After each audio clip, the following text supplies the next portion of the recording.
10 প্রকারের নারীকে আল্লাহ তাআলা খুব ভালোবাসেন। কয় প্রকার? আপনাদের প্রত্যেকের ঘরে কিন্তু নারী আছে, হয়তোবা বোন আছে, বিবাহিত হলে স্ত্রী আছে, অবিবাহিত হলে মাও আছে, অথবা চাচি আছে, খালা আছে, ফুপি আছে না নাই?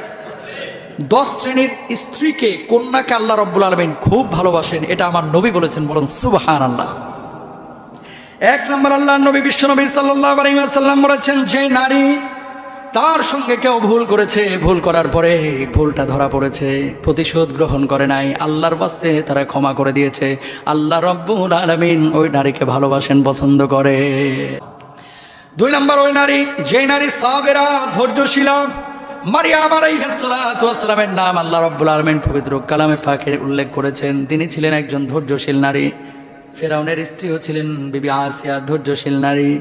এই সমস্ত নারীদের ধৈর্য আল্লাহ রাব্বুল আলামিন এত পছন্দ করেছেন, এত পছন্দ করেছেন, দুনিয়াতে থাক